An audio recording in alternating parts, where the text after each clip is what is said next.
Asyhadu anna Muhammadan abduhu wa rasuluh. Anak-anak, sampai ketemu lagi di pertemuan kedua di semester genap. Bagaimana kabarnya anak-anak? Apakah dalam kondisi sehat-sehat saja? Mudah-mudahan kita semua masih dalam kondisi sehat walafiat ya anak-anak. Anak-anak, sebelum kita melanjutkan ya, Pak sudah ingin sampaikan bahwa pada pagi hari ini materi fisika insya Allah khususnya buat kalian semua yang sudah kelas 9 akan membahas materi yang masih ada hubungannya dengan listrik ya, yang sudah ada di situ, yaitu hambatan jenis suatu penghantar. Hari ini Pak sudah hanya memberikan sebuah teori aja, paling tidak anak-anak nanti jadi lebih paham di dalam listrik itu apa saja yang berpengaruh terhadap efektivitas dan efisiensi dalam rangka memanfaatkan arus listrik. Anak-anak, ini hambatan jenis suatu penghantar itu anak-anak harus tahu. Ini fungsinya kita bisa memilih penghantar apa yang harus kita gunakan supaya tepat. Ingat, penghantar itu apa? Nah, kabel kan, kabel listrik yang untuk mengalirkan arus agar mengalir. Anak-anak tahu nggak bahwa jenis penghantar itu akan beragam. Ada yang bersifat isolator, itu ya, ada yang bersifat konduktor, ada yang bersifat isolator, konduktor, dan ada yang bersifat semi konduktor. Jadi dia di tengah-tengahnya. Kalau yang isolator itu yang seperti kaca dan sebagainya ya. Kalau yang konduktor ya bisa mengalirkan ya, mulai dari baja, aluminium atau apa dan sebagainya itu ya. Anak-anak, yang Pak sudah ingin sampaikan bahwa besaran hambatan jenis ini ya, itu tidak lagi ditentukan oleh besaran saja. Pak sudah ingin sampaikan ini. Pak sudah kebetulan ada bawa sini. Ini saya bawa ini sebuah penghantar kabel panjang ya kan. Kabel ini diameternya berbeda dengan ini. Otomatis mereka memiliki konstante atau ketetapan besaran penghantar yang berbeda. Yang ini kecil, yang ini besar. Tergantung dari diameter. Ini diameter nih bentuknya lingkaran, luasannya ini namanya luas penampang. Panjangnya ini yang sering disebut dengan L ya. Ini panjangnya R. Nah, di situ juga ada hambatannya itu apa? R-nya. Hambatan itu kan anak-anak tahu gitu ya. Besarnya berapa omega dari sekian ini gitu ya. Ditentukan. Lalu besar hambatan jenisnya nanti bisa dihitung di situ. Nah, ini anak-anak. Ternyata semuanya berpengaruh. Jadi kalau ada penghantar yang panjangnya sama tetapi diameternya tidak sama, maka mereka memiliki hambatan jenis yang berbeda. Pak, diameternya sama, panjangnya sama, hambatannya sama. Apakah mereka hambatan jenisnya sama? Belum tentu. Dilihat apa unsurnya dia, tembaga, ya, atau dari kaca, atau dari yang lain, ya, dari yang lain. Itu menentukan. Seng gitu ya, kadang-kadang itu kan menentukan. Jadi artinya jenis itu juga menentukan. Nah, untuk apa sih agar anak-anak memahami seperti ini? Karena kalian nggak mungkin lah ya ketika membutuhkan sebuah penghantar yang seharusnya kecil, kalian beli yang besar. Buat apa?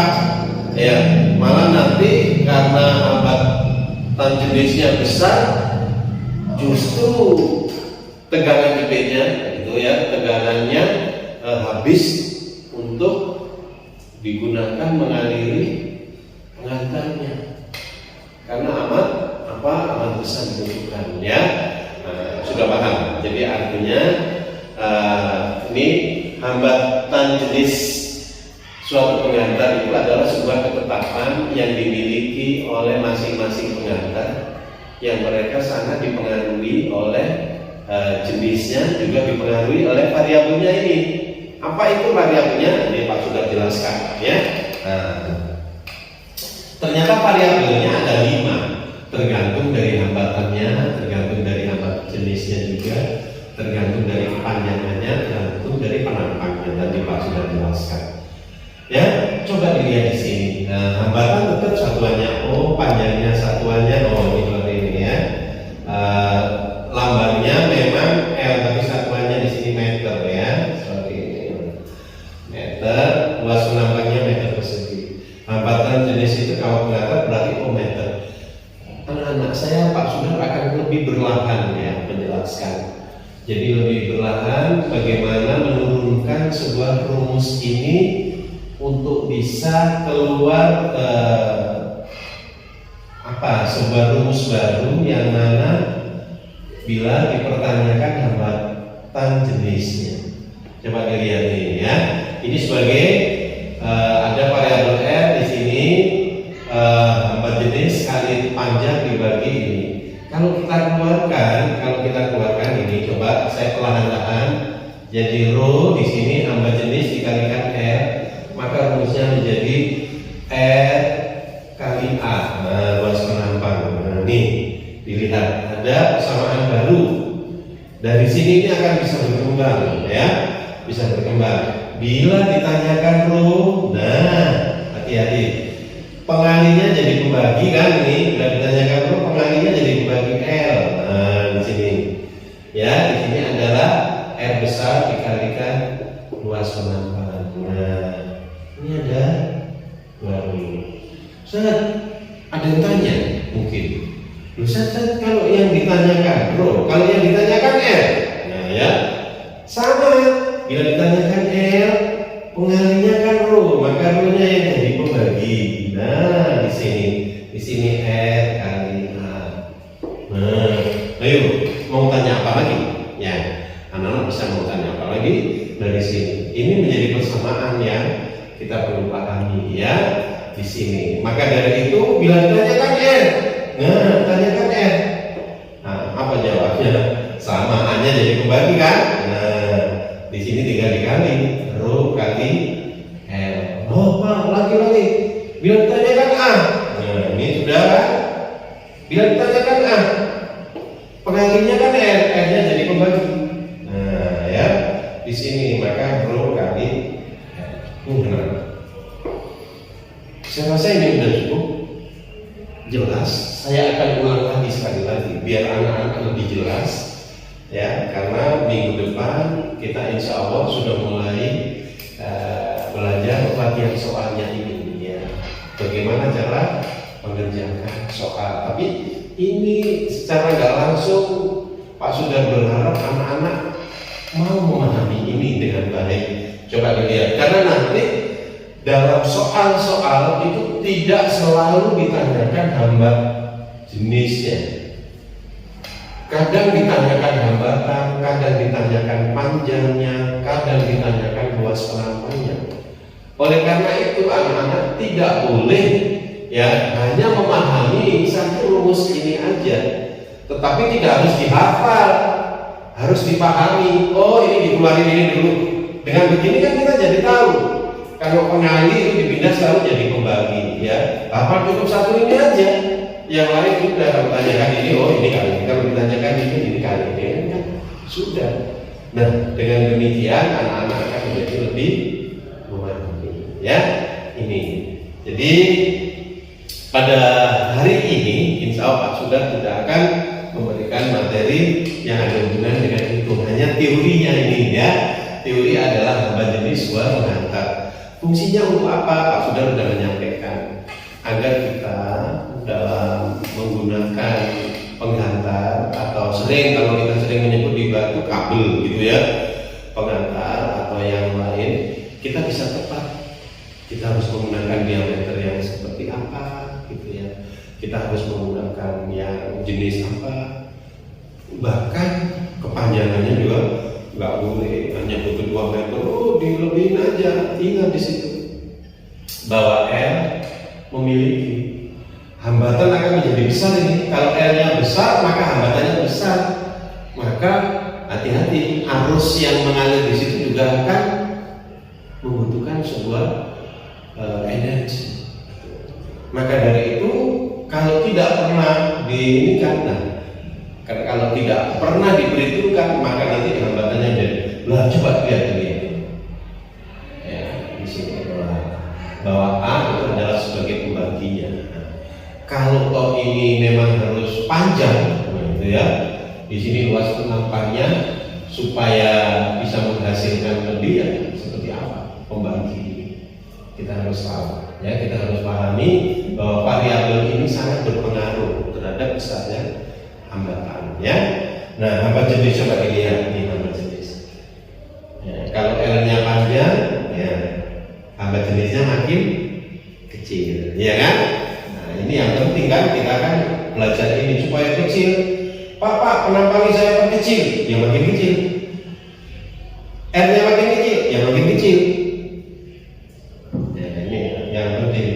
Loh Pak, ininya makin kecil, gimana?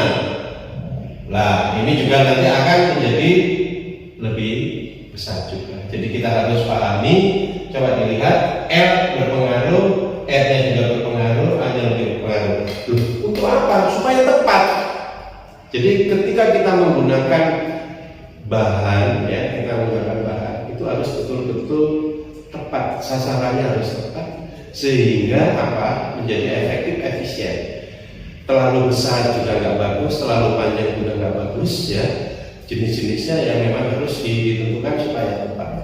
Ini yang dimaksud efektif, efisien dalam penggunaan arus listrik. Ya, itu ya anak-anak. Nah, jadi pada pertemuan kali ini Pak Sudar memang sengaja nggak akan mencoba untuk besaran-besarannya gitu ya, karena insya Allah itu pada pertemuan minggu depan ya. Anak-anak ingat ini bagian daripada rangkaian-rangkaian yang ada di listrik ya. Hambat jenis ini juga harus kalian kuasai. Saya rasa itu anak-anak untuk pertemuan kali ini ya. Saya berharap dan Pak Sudar masih tetap pesen ya, apa yang sudah diberikan Pak Sudar ini kan hanya bagian kecil. Anak-anak bisa buka di beberapa materi aja, bisa melalui konten-konten yang ada ya, banyak sekarang itu. Cuma ingat baik-baik ketika ada sesuatu yang berbeda dengan apa yang kalian peroleh dari sekolah dan dari mungkin ambil di materi itu, bisa didiskusikan dengan teman ataupun bisa ditanyakan langsung pada Pak Sudar, kenapa kok sampai terjadi perbedaan seperti ini. Karena tiap pendapat orang lain itu juga kadang-kadang berbeda, hanya cara pandang saja ya. Kadang-kadang terjadi perbedaan mempersepsikan sebuah hasil daripada analisa itu. Saya rasa itu ya, kurang lebihnya mohon maaf, dan sebelum mari kita akhiri pertemuan kali ini dengan membaca hamdalah ya. Saya rasa itu ingat selalu Pak sudah pesan bahwa saat ini masih dalam situasi musibah COVID-19, maka dari itu kita harus tetap melakukan protokol kesehatan dengan 3M ya. Mencuci tangan, pakai masker, dan jaga jarak ya. Saya rasa itu anak-anak. Titip salam buat orang tua dan jangan lupa sholat ya, dan tetap kita sisakan waktu untuk selalu mendoakan orang tua kita. Salam sehat anak-anak, sampai ketemu pada minggu yang akan datang ya. Mudah-mudahan Allah selalu merahmati apa yang kita kerjakan. Terima kasih, sampai ketemu di waktu datang. Assalamualaikum warahmatullahi wabarakatuh.